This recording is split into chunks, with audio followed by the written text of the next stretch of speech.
The picture? Yeah, record and then.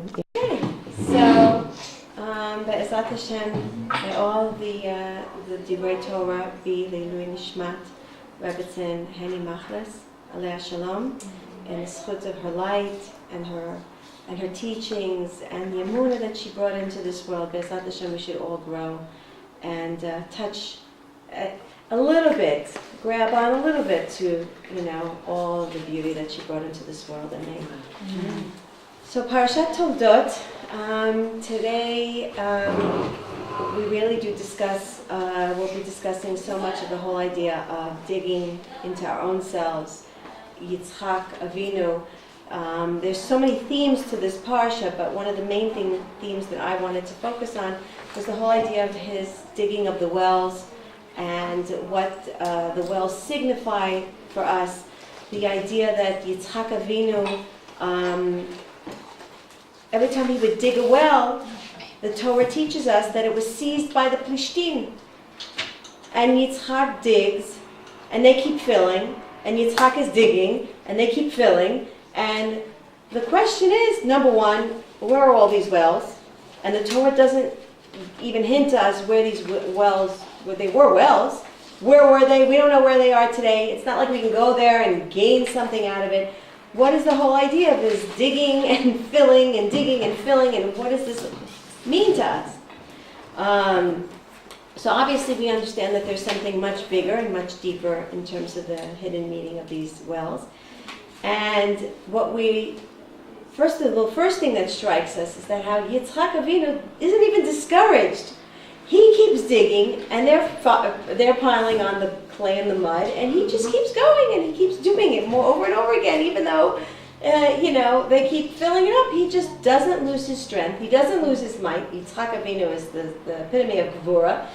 And he's like, okay, you keep filling, I'm going to keep doing my job. I'm not getting discouraged by you, because when you're on a mission for emet, you just keep moving forward. And it doesn't matter if all the opposing forces hide and try to cover up what we're trying to do.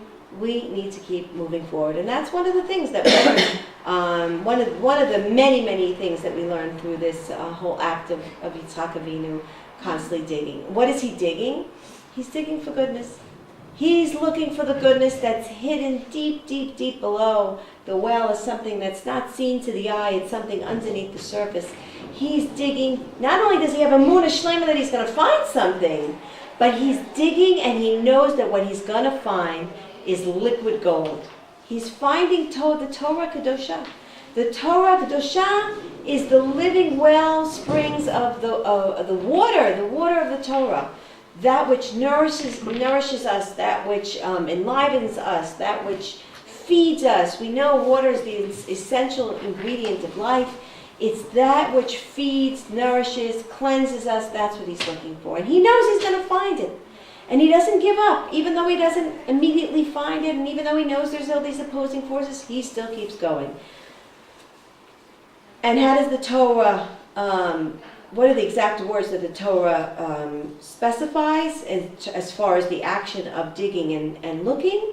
V'chol ha'be'erot asher chafru avdei aviv bimei Avraham aviv sidmum plishtim v'imal'um afar. And all the wells that his father's servants had dug in the days of Avraham, his father, the Plishtim stopped them up and filled them with earth.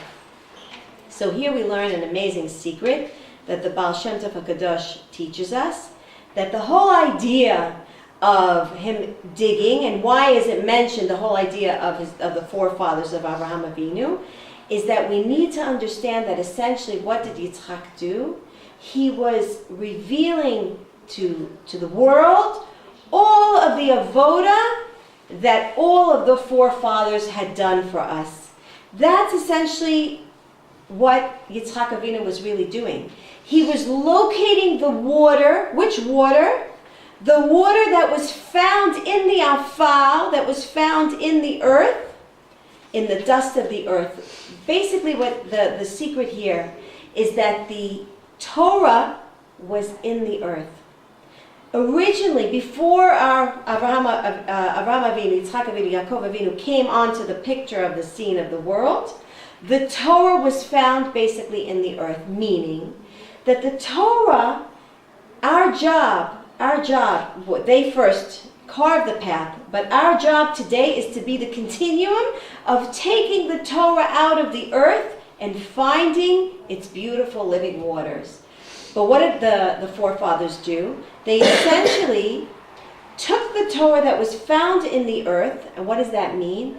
The midot, the roughness, the coarse personality of us as human beings, the nefesh chaya, the animalistic urges in our behavior, which is the earthliness, the altziut, all of the guk of our own selves that was in the earth. The avot HaKadoshim, they would go down into their earthiness, into their guk, into the coarseness of their unrefined nature, and they dug to find the liquid gold that was found within them. That is what our forefathers basically did. They would dig inside themselves and find Hashem in every part of their yuckiness, so to speak. Every part of their characteristic, their inability to, for instance, the Avraham Avinu. Avraham Avinu was known for his chesed, but he needed gvura, because to just give all the time, it's not refined. Anything to the extreme is unrefined. So the avoda of each one of the avot was to complement the other and bring it to its perfect medium. That's why we say midot from the word measurement, because anything that's done with extremity in its entirety, without taming it, without discipline, it's essentially not really it's not a good medium for us. We need to find that perfect midah to be able to express the kindness, to be able to express the discipline, and the tiferet, which is the perfect medium, is the shalom, it's the balance, which we're going to talk about in a few minutes. So the Baal Shem Tov HaKadosh, basically what does he teach us? That the avoda of the Avot HaKadoshim was to take the earthiness of their character traits, and reveal in that earthiness the heavenly waters. They basically created an opening for the heavenly waters, the godly light, to come into this world by refining their character traits. But how do you do that? First you have to have Emuna in yourself. First you have to have Emuna that what I'm going to be looking for within myself, the avodat nefesh that I'm going to do within myself, it's going to bring forth fruits of the fruits of my labor. I'm going to find them. If I really go inside of myself and I try to find the godliness within myself, I have to first believe that there is godliness. So in other words, if we bring it down to today's terminology, I have to have self-confidence. I have to have self-confidence. I have to have an image of myself and see within myself that I can do it, like that little train, right? The little train, the little story, right? I could do. I can't. I think I can. When you believe that you really can, you really can. Then Hashem is going to show you really can. So the whole idea is and this is where Yitzchak Avinu didn't lose foresight. He said, I know there's something amazing here. I know there's something amazing here, and I'm going to find it. By golly gee, you can pour mud and clay and stones and try to cover it up. But I know that there's something amazing that's there that I need to reveal. And that's what the Avot HaKadoshim did. They made an opening for us. We don't have to go so much down in that dirt. There was an opening that was created through this digging in our own nefesh. Again, it's metaphorically that, of course, there was a digging, there was a physical digging, but for what we need to be taking out, because we can't find these wells, because we really can't locate the physical location of these wells, we need to know that the avoda is in the nefesh. We need to go inside our nefesh, and the avoda is that we have to dig inside ourselves. Now, what we have to really figure out is, and believe in, and have Emuna in, is that the waters are there. In other words, the water, our job is not to create the water. The water is the Or Ein Sof. The light of Hashem is there in every single one of us. Our job is, number one, if someone covers it up, to say, no, I don't believe. I know that it's there. I know I can reveal it. And I know my job is to be a source of godly light revealed to the world. So I'm going to make sure that I'm going to do whatever I have to dig inside my nefesh to find it and reveal it. And the other avoda is to believe that it really is there. It's not something I have to create. Hashem instilled in me the ability to be a source of light. And so I have to believe that I'm amazing and I'm special and I'm godly. And I know that Hashem is, and that's for every Jew, by the way, out there. Doesn't matter if we don't see it. That means it's hidden behind a lot of layers of guff. So what is my job when I see someone out there who, so to speak, doesn't have that God light revealed into them?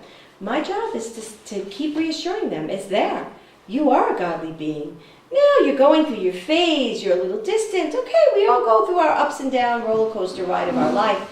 But the idea is to reassure that person, to have that person believe and never cease believing that there is godly light inside of them. Reminds me of those Shabbos lamps, that the light is always on. Oh, I like and that. It's, when you don't want light, you turn it, but you can always... That is so, I like that. That is a great analogy. That really is true. That's right. And that also teaches that it's also in our choice, right? I like that, because that also means that it's a choice. Do I choose to cover it or open it? And how much? And how much. I like that. That's very beautiful. And here we get to the most, a very important point of the whole Parsha. Ma'aseh avot siman lebanim. Whatever it is that our avot do, it's the siman that we, number one, have the ability to do it. But let's see what they were trying to reveal. What are these three? There are three wells. We'll talk about it at the end. What do these three wells basically signify for us? But there are three wells, and the three wells basically signify the three sfirot, the three emotive channels through which we're supposed to refine our midot. So you have chesed, you have gevura, and you have tiferet. The refinement of our lowly behavior comes through the first three channels of chesed, gevura, and tiferet. So the chesed means our desire to bond to the rest of the world through loving kindness. Our ability to go beyond ourselves, to give of ourselves beyond the measures that we feel we're even able to actually do. Meaning that when I do something beyond my character, if I give more than I feel like I can naturally give of myself, I've essentially entered into the first well. I've already done the digging, and I'm entering into the sphere that Avraham Avinu left, the heritage, the inheritance that Avraham Avinu gave us was the ability to go beyond ourselves, also again in proper midah, not to give too much, but to go that one extra mile or one extra step for some of us, and give a little bit more into the world, more than I think that I'm even capable. So if I feel that I could, I'm trying to bring it down to earth. Today, I'm not going to just open up a package. You can tell where my mind is at. I'm not going to just open up a package of ready-made chicken nuggets. I'm actually going to make schnitzel. I'm going to go a little bit beyond myself. How easy it is. Even that's a form of chesed, by the way. Even opening up the package and giving it to my child is also a form of chesed. But maybe today I can push myself and I can actually take the real source and I can actually make real schnitzel for my children. Even if I'm going to put it into a ready-made lachmaniyah, but still, I'm going to go and do something a little bit beyond.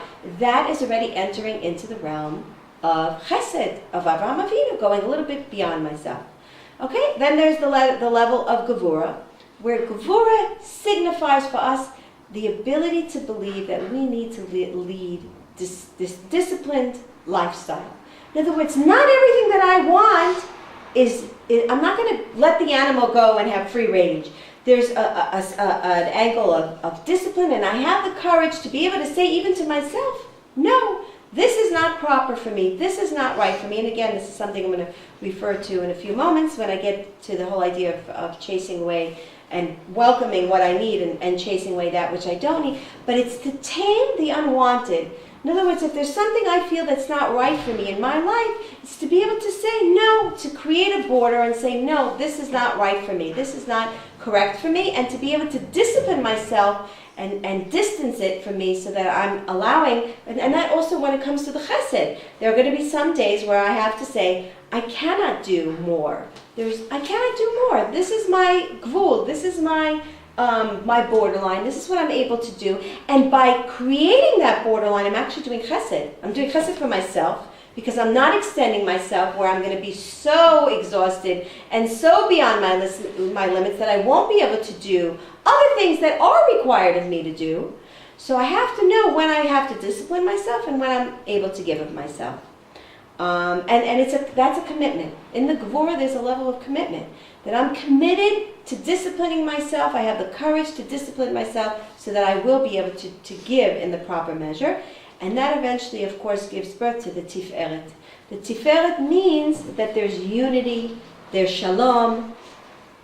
I'm aligning myself with the other in the perfect measure. I'm not giving too much of myself. I'm not holding myself back up too much. But I'm aligning myself to that perfect measurement. And that's essentially the three channels of the emotions. You know what? I didn't record any of this. I just realized that I wasn't recording any of this. Okay. But that's recorded, right? Was that not recorded? It is. It is recorded. Okay. But this wasn't recorded. I just realized now that wasn't recorded. Okay. But in general, the idea is for me to understand that there's a perfect medium. I don't have to give too much, not to restrain too much. And when I can do that, and this is where there's a beautiful teaching in the sources of Kabbalah, there's what's called a kav emtza'i.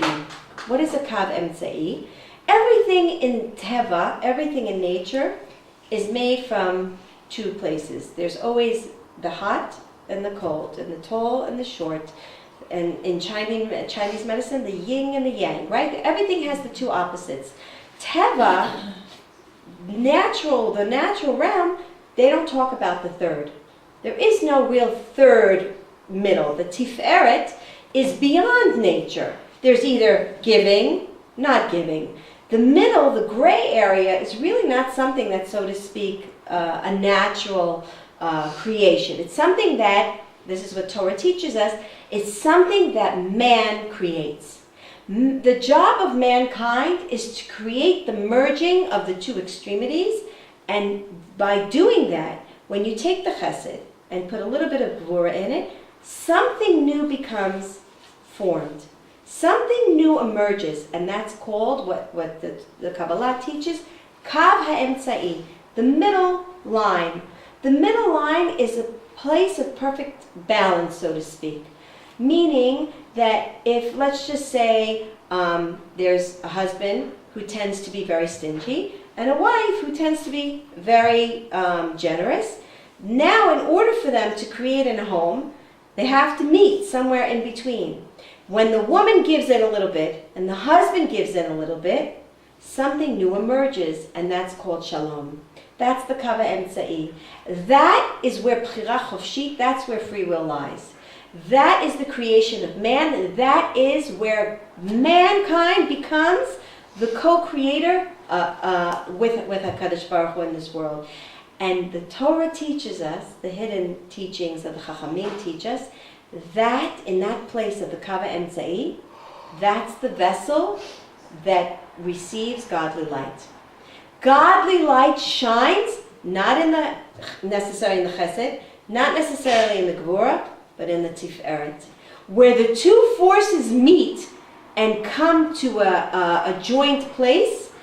That's where a new vessel that wasn't there before is created, and that's the vessel that essentially is the vessel that grasps and gets hold of Or and Sof. And that's the Bchira. That is essentially in the Avoda of our Midot, that is where we come in. We know that there is such a thing as giving. We know there's such a thing as holding back.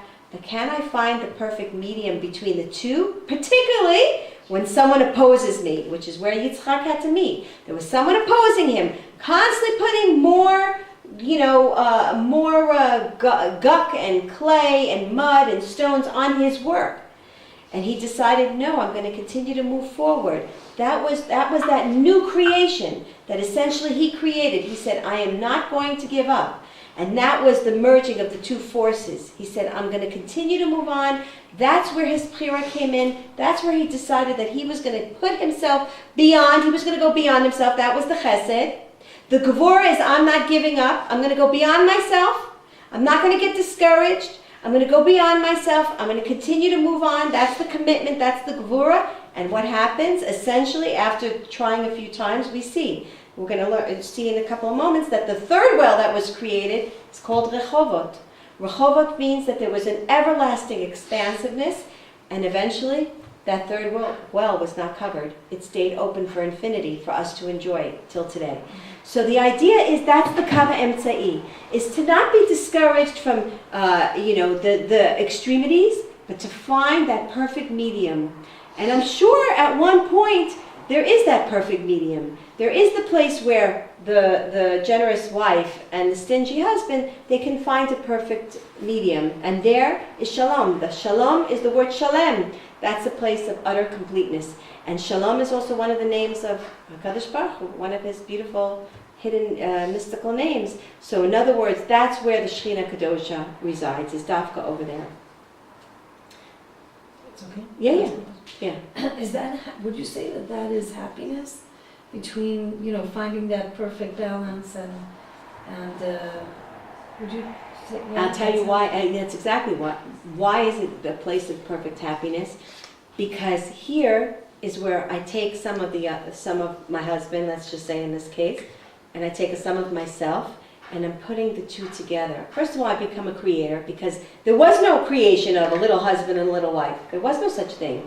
I created it, or he created it when he gave in to me, and I gave in to him. What we essentially did is we took a little bit of him, a little bit of her, and we put it together, and when the two merges together, from the Ratzon Chabura, what did we learn?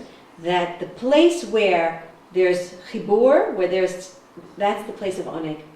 That is the place of ultimate delight. The essence of the experience of true happiness in life, of true Oneg, is when two mediums meet together. Every time there's a chibur, what is ahava? Ahava is achad. It's oneness.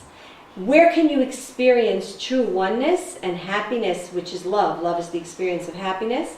It's only when there's oneness. It's only when you can merge the two together. When you can merge the two together, that's when you experience true oneg and true happiness. So yes, that's exactly it. And that's that kav emtzai. And why do you experience happiness? Because that's where Hashem's light resides, right? Wherever Hashem's light resides, it's a place of light.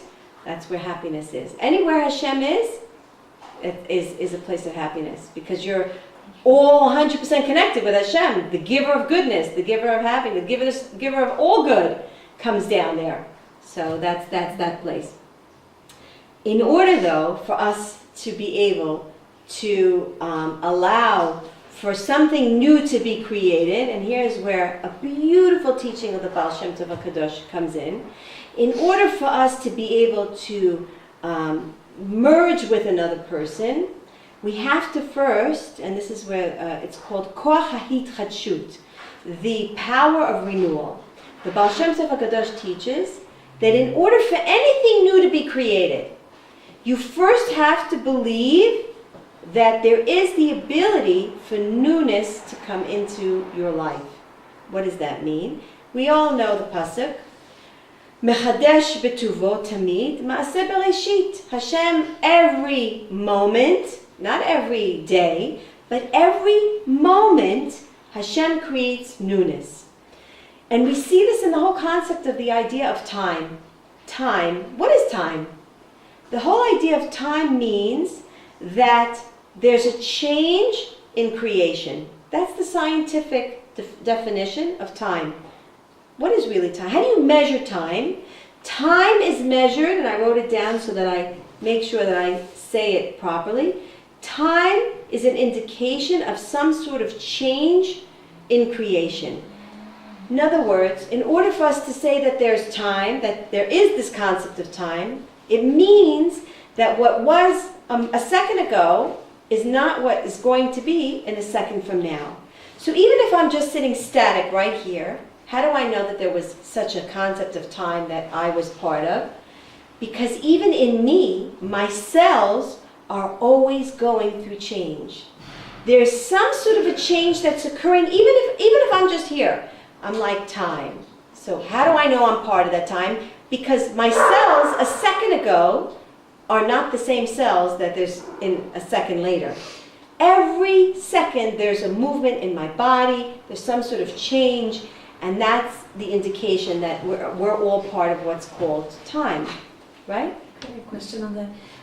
Recently, I felt the past 2 days that time was going slower. Which I'm always feeling it's always rushing. Rushing, right. But the past 2 days, and I looked at the clock, I keep looking at the clock, I'm saying, I can't believe it didn't pass. Are you waiting Did for you something to find happen? No. No? Are you waiting for something to happen? Everybody felt it. You thought that maybe there was a clock, someone pressed on pause, right? Really? I'm wondering, are you waiting for something to happen? No. Because usually that's when it happens. When you're waiting for something to happen, Waiting then for the time. shower. Well, we're waiting. But I said maybe something's going on here. Oh, that's so you funny. know, within, you know. Right, the within whole- the cosmos of Yeah, time. yeah. Maybe we got to close to Shabbat or something. Right, hey, Maybe we can interesting. relax a little bit. Interesting. Oh, I love we should all be able to relax a little bit. So the whole idea of time is really the indication of just knowing that there's constantly a change. I'm wondering if that whole maybe idea was there some maybe sadness was involved, because also the idea of Not at all. because the stoppage of time would mean that I don't believe that change can happen, which would mean some sort of heaviness and sadness. No? Oh, not at all. Okay. I guess that's I something just- to do in your no, I really- hitbonenut, to see 'Cause I why always you feel felt time that. is flying. Every time I feel like, oh my Right. gosh, look how fast that passed. Very interesting. And then the past few days, That's very I interesting. even asked people in the supermarket, do you feel You're so What's going funny. on? That's so Can I funny. ask Yeah. Is it always measurable? I mean, in a person it's obvious because cells divide.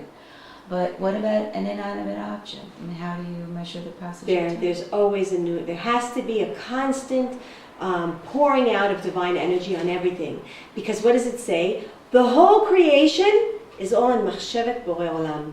In other words, we're all just one big thought in Hashem's mind. That's all creation is. That's what the Kabbalah teaches us. That if Hashem for 1 second would stop thinking about us, we would cease to exist. So in other words, the idea is there is a constant newness. Why? Because Hashem, so to speak, has to keep thinking about us.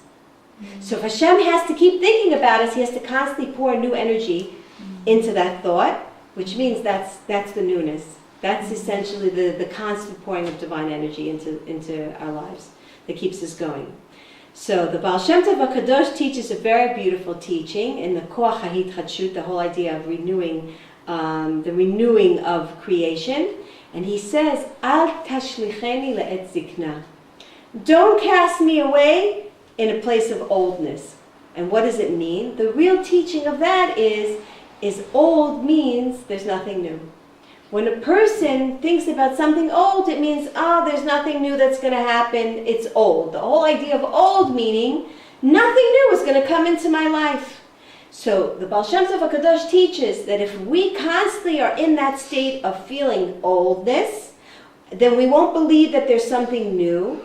And if we don't believe that there's something new, we're going to always be stuck in that oldness. In other words, the idea of the newness comes from the belief that there is something new that's going to constantly come in. Never stay in a state of oldness. Feel always in your soul that everything always has to change. That nothing is what was, is nothing that's going to be. Because if I only believe that everything is going to be the same, then essentially I'm always stuck in that old cell syndrome. And I don't make room, and this is where the real teaching comes in, is if I don't believe in the newness, then I won't let go of the oldness. I won't let go of the things that aren't serving me well. And here's where everything gets tied together.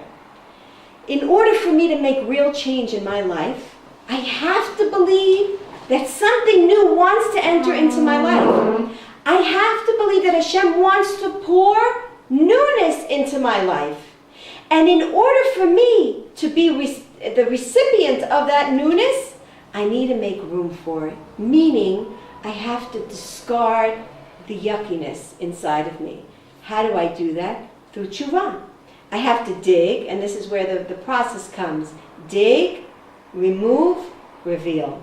I have to dig, take away the yuckiness, reveal and say, okay, yucky, this is what's in me. In other words, I spoke Lashon Hara, I wasn't nice, I wasn't receptive to the other, whatever it is, the yuckiness that I have inside of me, I have to dig, I have to reveal it to myself, I have to remove it, and that essentially leaves room for the beauty of Hashem's bracha to enter into my life. And here is where it's written in Parshat, in the Sefer Vayikra. It says, and I quote, "You shall," and we think that that's a Western axiom, out with the old, in with the new. Vayikra came up with it very much before these sayings came out on the internet that we read.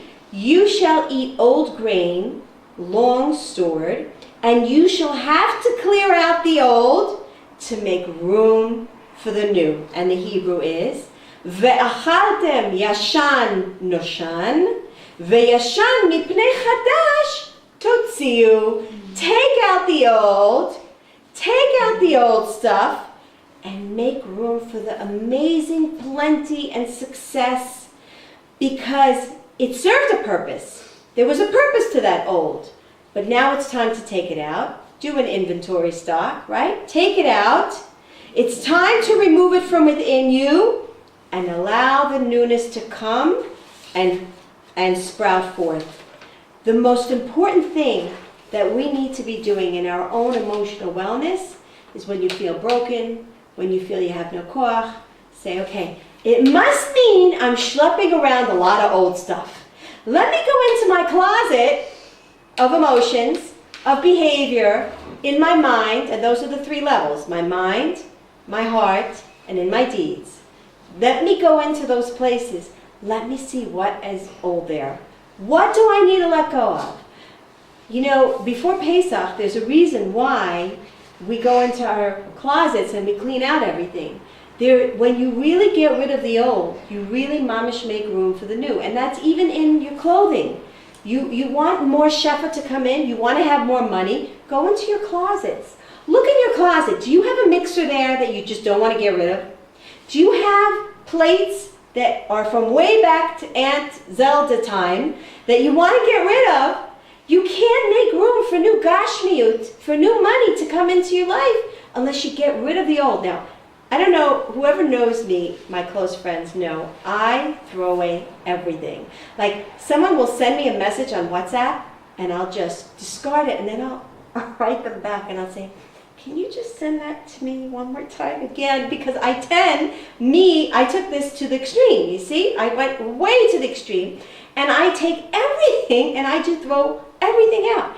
And it's so funny, because my daughter, whenever I'll tell her, like, you know, can you just come to the house and just help me create some order in my house? So what does she do?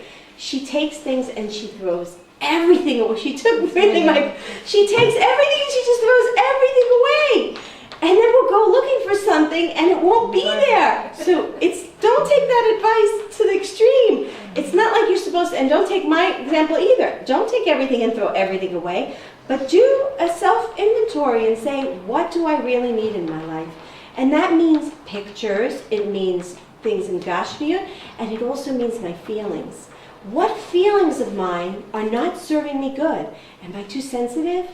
And maybe I should just make room for courage in there. How can I make room for courage unless I'm willing to part with some sort of sensitivity level that I'm holding on to too much? Also goes with my deeds. Am I doing something to the extreme? If I'm doing something to the extreme, then I'm not allowing myself to have the koach to be able to do, in actuality, something else in my life. So, and then I mixed up the lines. It's not feeling deed and mind, it's mind feeling deed. But now I'll just go to the mind because I left that part out. What negative thoughts are in my mind? Obviously, there must be a lot of negative thoughts in my mind because I'm not thinking positively. What can I rid myself of in terms of the way that I think? And then what do I do with all this? Now that I came and I dug and I revealed, now I'm bringing it back, we're lifting everything back up, and I'm going to Hashem, and I'm presenting Him my mess. I'm presenting Him all my negative thinking, my negative feeling, and my negative deeds, and I'm saying, Hashem, look at me, I'm a complete shmata. I'm a shmata, I don't even know how to clean myself up. Can you please help me? But you've presented now yourself to Hashem in your true light, you've done the work, and now you've opened it, and here's where I'm going to talk in a moment about the 3 names of the 3 wells. You've opened yourself up for infinite light to come in. And that's where you won't find yourself being covered once again. Once you've done the work and you've presented it to Hashem, then God willing, you've opened yourself up for the heavenly waters, the living wells of water to come into your life. And here's where the Ramban, Zatzal, brings a beautiful parallel to the 3 wells, that the 3 wells parallel to the 3 temples, to the 3 Betei HaMikdash. The first one is called Esek. That's the name of the first well. Esek means trouble. It means contention. It relates to our behavior. It relates to removing all of the bad and negative behavior that we have, all the controversy that we have in terms of the way that we respond. If I'm in an argument with someone in terms of the way that I'm responding to them, the actual deeds, I'm doing something wrong. That's where I need to remove it from myself. And by doing that, and this is what's so beautiful, when I actually remove something negative in terms of my behavior, I'm correcting the reason why the first Beit HaMikdash was destroyed. It's paralleling in the spiritual realms the correction of why the first Beit HaMikdash was destroyed. I don't know if I'm going to go into the whole idea, but there is in Avodat HaNefesh, the Baal Shem Tov HaKadosh teaches that there's 3 levels of making change. Hachna'a, Havdalah, and Hamtaka. So I'm not going to go heavily into it, but the idea of this first avoda is Hachna'a, meaning I am surrendering myself into the deed, meaning I feel that there's something that I'm doing wrong, and I'm willing to give in to the other person in the deed. I'm willing to give in to that other person. So here, for instance, we can bring an example. I'm having an argument. Through my deed, I'm not going to answer this person back. That's called hachna'a. I'm in a place of bitul. I'm giving in to the person. Through my behavior, by not answering back, I'm doing that first stage called hachna'a. I'm changing my behavior by not answering back. That's an actual deed that I'm doing to change and refine my behavior. Then the second well is called sitna. Sitna from the word sina, hatred. The avoda of the second digging of the well is havdalah. In other words, I'm choosing now to remove from within my midst. I'm going to remove the hatred. I'm going to remove the feelings. Here's where the emotive aspect of my change happens, is I'm going to remove the hatred. I'm going to remove the negativity within my heart from the deed. So now I'm not just choosing not to answer back, but now I'm going to go one step further. I'm going to choose also not to be negative in my heart towards that person. And that's Havdalah. I'm separating literally my emotion, the bad, from the good, right? Sumera v'aseh tov. I'm removing the negativity, and I'm going one layer even deeper, and through that, I'm actually also able to, someone raised their hand. Through that, I'm actually able to correct the second temple. Sinat chinam, right? Sinat chinam. How? By working on my emotions, okay? Somebody raised their hand. I'll address that after. Okay, and then the third is hamtaka. If I do the work on a behavioral level and on a emotional level, Be'ezrat Hashem will have the zchut to be in a place of expansiveness, and the third well was called rechovot. Rechovot from rachav, to be expanded. When we've done those 2 jobs, we've opened ourselves up and expanded our horizon to be able to receive the godly light, to be able to receive from the upper wells, the heavenly wells of the living water of Hashem, and that's hamtaka, and that's at the level of thinking. In other words, when I've done the avoda of the physical, the nefesh, the ruach, the emotions, the havdalah, first is hachna, havdalah, hamtaka, when I've done the actual deed, and I've done the work in my heart, of my emotions, my brain can now be open to receiving the divine light and wisdom that Hashem so badly wants to give me. But we first have to do the actual digging, the revealing, and then Be'ezrat Hashem to be able to actually receive the renewal of divine light through our brain, through our minds. So, in a nutshell, that's the whole idea of the avoda of the well. I did want to bring into this parsha a beautiful skula. There's a skula for parnasa in this parsha. The bracha that Yitzchak gives over to Yaakov Avinu, which is Vayiten lecha Elokim mital hashamayim u'mishmanei haaretz v'rov dagan v'tirosh. The dew of the heavens and the fatness of the earth, an abundance of grain and wine. That's what was promised to Yitzchak, to Yaakov Avinu from Yitzchak. And here I want to go into a special midrash that teaches us how can we, because the bracha is in this parsha. So the midrash wants to bring down to us, how can I be in receipt of this amazing bracha to receive the plenty? And we spoke about the whole idea of making room for the plentiness to come into our lives. So how do we make room for this beautiful bracha to enter into our lives? So the midrash brings down and says, it's all up to you. The midrash teaches us, lecha b'zchutcha u'becha hadavar talui. It all is dependent on you to receive the bracha. How? So it's written in the Gemara, Masechet Ta'anit. It says, Amar Rav Yehuda Amar Rav, Bechol Yom V'Yom, Bat Kol Yotzet Ve'omeret, Kol Ha'olam Kulo Nizon, Bishvil Chanina B'ni. Okay, how does this whole thing tie together?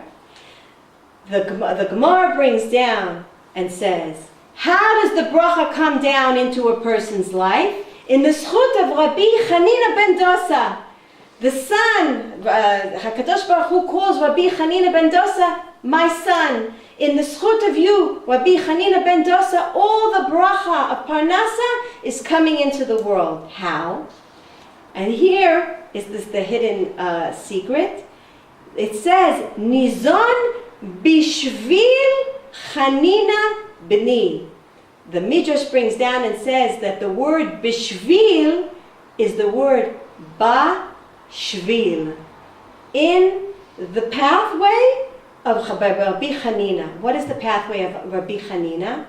The pathway of Rabbi Chanina that allowed Shefa to come into the world, and the pathway that each one of us should travel down that will allow the Parnasa to come into our life, is if we go in the Shvil and the pathway of Rabbi Chanina ben Dosa. What is the pathway of Rabbi Chanina ben Dosa? The pathway to be a tzino of giving. When you become, the ratzon of Rabbi Chanina was that he says, I don't need anything in life. I just want to live on charuvin. Rabbi Chanina says, daily. It's enough for me to live on charuvin. Just give me a few cherubs every week. I'm fine. I don't need a lot. But I want, Hashem, give me, my ratzon is to be hatzino. It's to be a pipeline for the rest of the world. Don't give me, Hashem, for me. Give me so I can give others. And when we see ourselves so that we are givers to the rest of the world, Hashem will send the parnasa and the bracha through us. And we always gave out the mashal that the idea of the tzino, when you think about a hose, when you turn on a hose, right? then the water goes down into the hose and then sprouts out into everyone else, which is essentially what a tzino is, right? The hose is a tzino. But what gets wet first when the water goes down into the hose? Everyone says the earth. No, the hose. Because the water goes in the hose, right, and goes down, and then later only goes down into the world. Meaning, when you want to be a tzino for other people, the shefa is going to first hit you. And you're going to first get to enjoy the shefa.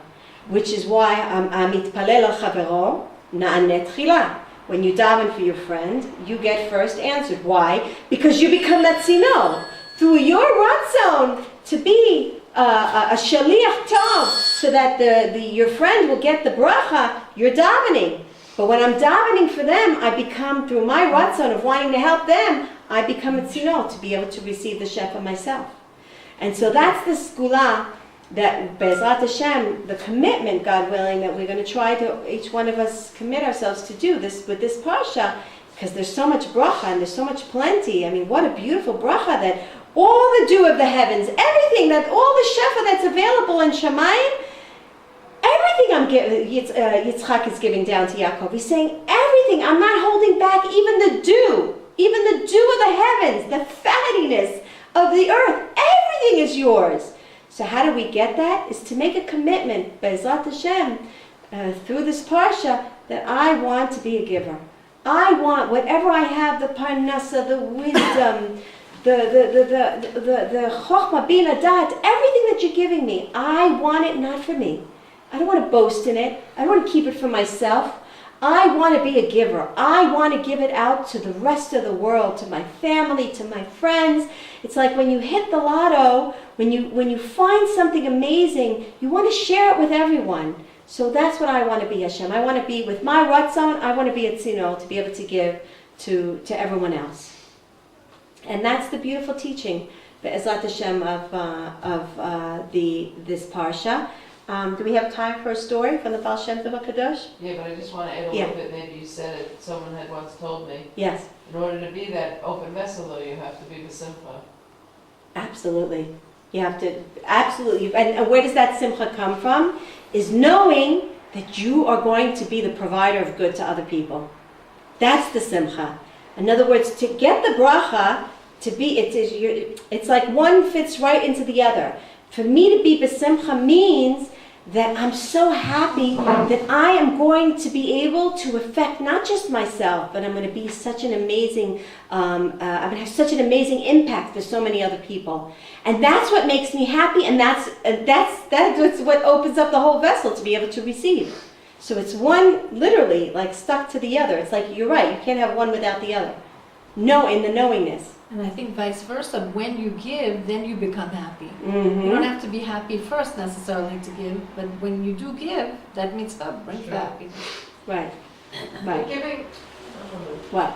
you say being a giver brings simcha. I think giving makes you, the giving moment makes you happy. But true simcha doesn't come from, you have simcha at the moment you give. Or whenever you give, it feels good. Right. It's very, That's it's not like the same literally. as simcha, the simcha within is an avoda to have that simcha.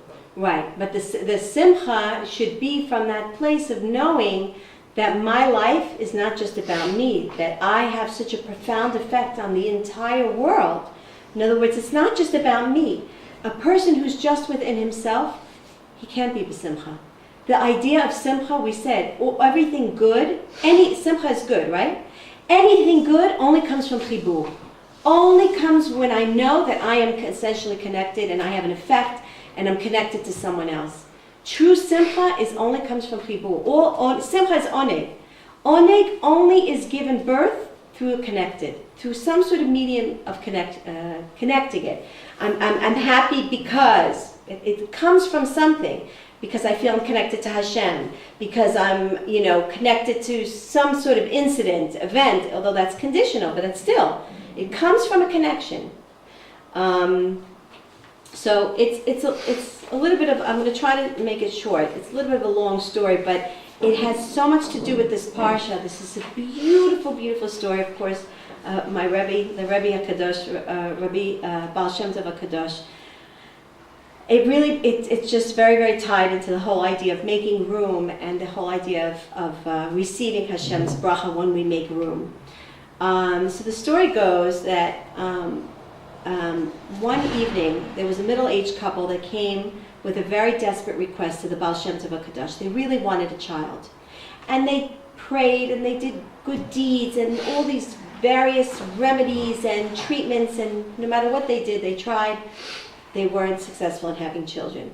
So the Baal Shem Tov HaKadosh, in his tzidkus and his holiness, he closes his eyes, he puts his hands in his face in his hands, he lowers his head to the desk, and his consciousness, which he was known to have an aliyah of neshama, just starts soaring through all the spiritual realms. Moments later, he sits upright, he looks at them very sadly, and he says to them, I'm sorry, there's nothing that I can do. Continue to pray, continue to do your amazing good deeds. Hashem should have rahmanas on you. It's out of my hands, there's nothing I could do. The woman bursts out into horrible, bitter crying.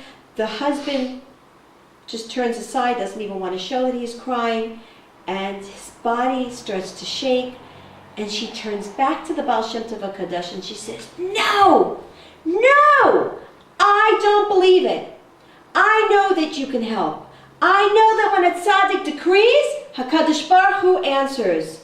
I want a child. And her cries pierce the walls, and he lowers the Baal Shem Tov HaKadosh lowers his head once again into his head into his face, and he turns back up and he says, next year you're going to have a child. The couple's speechless. The man literally almost faints, and he shakes the Baal Shem Tov HaKadosh's hand, and the wife begins to shower all her thanks and her blessings. They back up, they go to the door, and they're filled with hilulim v'tishbachot and praising HaKadosh Baruch Hu. Surely enough, 2 months later, she gets pregnant. 9 months later, she has a beautiful child. She has a beautiful boy. And in the couple's joy, they are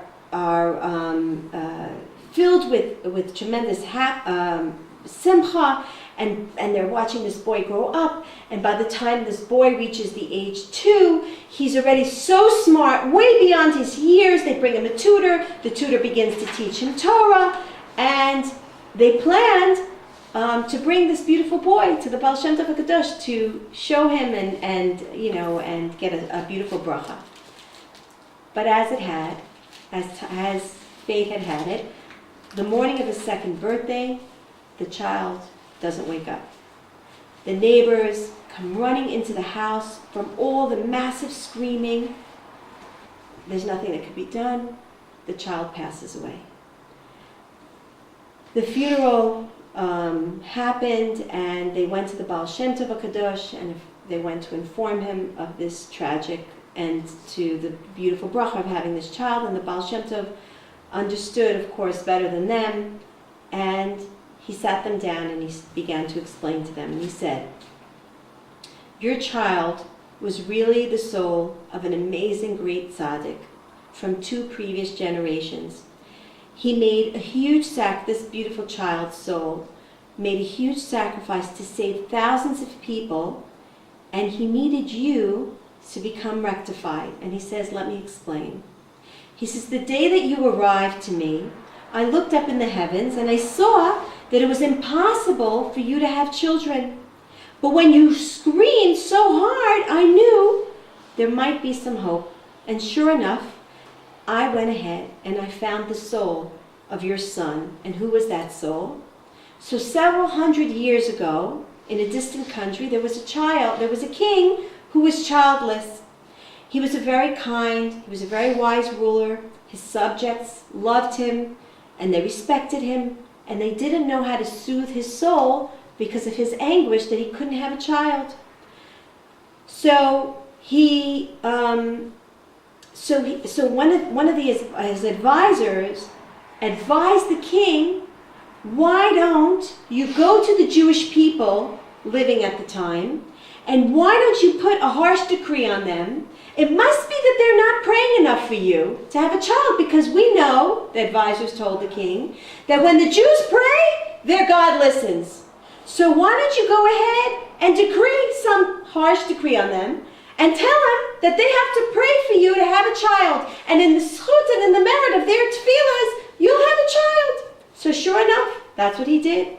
He put out posters all over the wall at the time. And he told the Jewish people that if within 3 months his wife doesn't get pregnant, there's going to be a harsh decree that's going to fall upon all the Jewish people. And so sure enough, the Jewish people started praying to Hashem, "Please Hashem, let the king and his wife have a child. If not, we're going to be, sent who knows where." And so they decreed fast, and they organized Tehillim nonstop around the clock. And sure enough, it worked. The king's wife became pregnant, and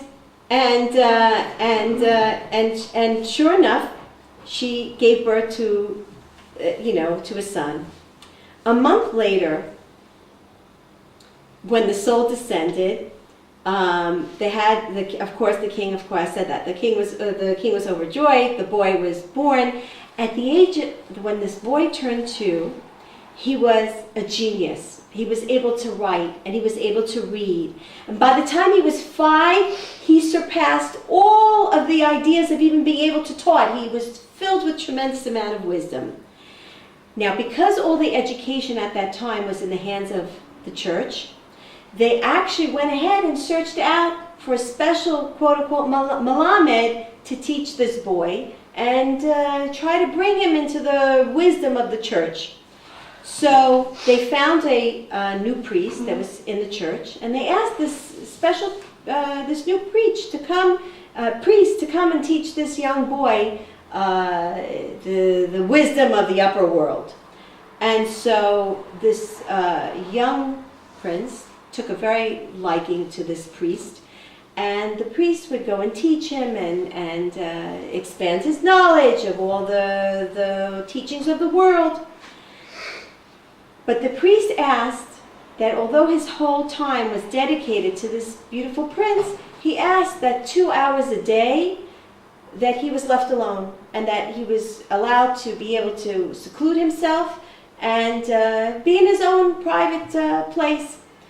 The prince was so attached to this priest that the prince didn't want to part from this priest at all.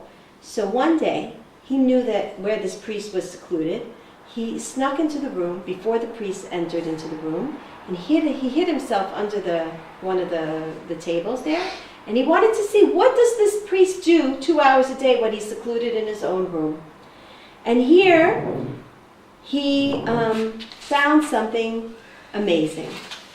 He saw, first thing that the priest did was he removed all the crosses on the walls when he was in this room. He removed it from his neck, he removed it from his wall, he put them in a box, and then he took out another box.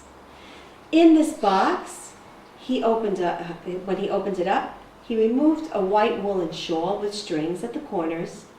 He wrapped it completely around his body and his head, and he started crying like a baby.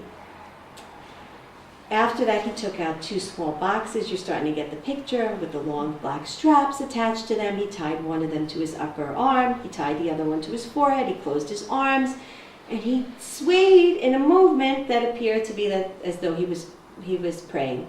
He took out a large Hebrew textbook, and of course, continued his prayer. Now, the little prince was so hypnotized with what he saw that he totally forgot himself, and suddenly what happened? Hapchi! He sneezed. The priest, of course, became terrified. He jumped from his chair. He took away everything. He moved everything away, and he stuffed everything in the drawer, and he went to look underneath the table, and sure enough, he sees the boy over there, and he said to the prince, he said, "Please, do not say, I don't know what you thought you saw, but don't say a word what you saw." And so the prince says, "I promise I won't say a word, but I want you to reveal what it is that you did there. I'm so drawn to you. Please tell me what it is that you did there. And sure enough, the priest had no choice. He revealed his secret, that he was essentially a Jew, and he was doing what all Jews do for thousands of years, the commandments, the prayers, the tefillin, and that he was just hiding himself and pretending that he was part of the clergy of the church, but he really wasn't. For another 2 years, the prince and the priest, quote unquote, continued to learn together until the boy decided that he wanted to convert to Judaism. And his desire became so strong that he wanted to convert to Judaism that he made up some stupid story that he wanted to go to Rome and he wanted to expand his horizons, and instead he just escaped and he went through the whole conversion process and he never returned to the castle again. Essentially, what ended up happening, the Baal Shem Tov HaKadosh tells the story, was that the prince became an amazing, huge rabbi, and he died many years later, and his soul was that soul of the great tzaddik that was impregnated in this couple. And the soul couldn't ascend to the higher realms of Gan Eden because he still had a tikkun for all those years of when he was a prince. And it was decided that that soul needed to go into this world for 2 more years and be purified through this being impregnated into this mother. So he says, the Baal Shem Tov HaKadosh, in fact, now the soul is even higher than it was before in the zchut of you giving birth and giving that soul all that it needs. And then the Baal Shem Tov HaKadosh turns to the family, to the couple, and he says, and in fact, even more so, in the zchut, so to speak, of the pain and the suffering that you have gone through of having this child being born and then passing away, now you've opened yourself up to a new channel of blessing, and because of that, your future is now changed, and because of that, you are now open to the bracha of having many, many more children of your own. So essentially, the story here teaches us, again, we look at all the pain and all the difficulty and all the suffering, and we don't understand. But what we don't understand is, we always say, there's plan A and there's plan B. There's rachamim and there's yisurim. Sometimes when the bracha doesn't come in through the channel of rachamim, sometimes it comes in through the channel of yisurim. But the yisurim also burn away all the residue and allows for what we said before, the koach hahitchadshut, the power of renewal, to enter into our lives. So if it doesn't come through rachamim, then it comes through yisurim. But the main idea is that we need to make room for it. And that's the whole idea of the digging of the wells, is that Yitzchak went ahead and he dug and he dug and he dug, and he made room for the living well waters to come through. He made room. But essentially, we don't have to go through all that work, because the inheritance of our fathers is that they already made the opening. The shvil that we spoke about before of Hanina ben Dosa, the shvil, all of the openings were done for us way back when. All the openings are there. We just need to now make a little bit more of an opening within ourselves, and not to forget the Emuna, not to forget to believe that there is such an opening. And that's the key point, is not to forget to believe, to have Emuna in ourselves, that we are part of this amazing dynasty. We are part of all this ancestry, all the beauty, all the treasures that they did. They left room for us, and all we have to do is make a selicho, kachut shechudo shemachat, the Kadosh Baruch Hu says. Just a little opening the size of a pinhole. Hashem doesn't require from us to make these huge openings of wells anymore. A little tiny opening. Just have a Emuna Shlema that there is such a thing, that there is light in you, that there is this amazing inheritance in you. And Bezat Hashem, and that's chut. We make plenty of room for the Rechovot, for the third Bet HaMikdash to be built, and for that the space for the infinity, the expansive light of HaKadosh Baruch Hu, the Or Ein Sof, to enter into our beings. Amen. Amen. Bezrat Hashem. So should be a wonderful Shabbat, and don't forget the Skula. Huh? So Zahava raised her hand, but I don't know if Zahava, I'm going to unmute it and everyone and see if anybody, does anybody want to ask a question? You're all unmuted. Anybody on computer land want to ask a question? Someone? No? Maggie? Okay. Everyone seems to be good. Hopefully everything was clear to everyone. How do you let go? Oh, yes. How do you let go of hatred in your heart?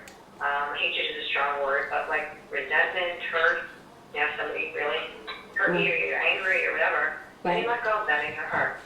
Very, very good question. So, the teaching teaches us sur mera va'aseh tov. We have to first take away the hatred, and that leaves room for the goodness and the love to go in. What does that mean? It means first you have to make, I didn't get to this part, but in your schut I'm now remembering that it was a part of the class I didn't say. We have to make a very specific verbal commitment to say, I don't want this hatred in my heart anymore. In other words, it has to shake your essence to the point where you say, this is not going to be part of me anymore. You make a declaration, a verbal declaration. It starts in the mind where you say, you think to yourself, I don't want it. Then you make a verbal declaration in your mouth by yelling out and screaming it out. This, I choose to make, I choose that this hatred will no longer be a part of me. It's a declaration that's so strong that it literally reverberates. It shakes your entire essence where you feel like, yuck, no, I don't want this. It becomes so strong a part of you that all of your deeds from this point on will be led because you've made it so much a part of your essence that you zoom it on. So, in other words, you say, that's it, it's not going to be a part of me. Me and hatred don't go together. Oil and water, we don't mix. We're not two peas in a pod. Me and hatred, it's not part of me. And I make a choice, it's not part of me, and I don't want it a part of me. And you take that voice and you scream it out to Hashem and you say, Hashem, I don't want it. It's not me. You didn't create me with hatred. Hatred is an intruder. It's an invader. It's not part of my human natural essence. I don't want it, and and it's not going to be a part of me. And then you go to Hashem and you beg and you plead. And the reason why we're a stiff-necked nation is for this reason. Because you don't relent and you don't surrender to that hatred. And you say, this is not a part of me, it won't be a part of me, and that's it. So it's a firm declaration within you that you're not going to have it. Okay? Amazing answer. Thank you so much. Okay. Baruch Hashem. Have a Shabbat Shalom and Hatzlacha, and Hashem should give us the Siyata D'Shmaya that we need to be able to really make that change. Amen. Thank you all. Thank you so much.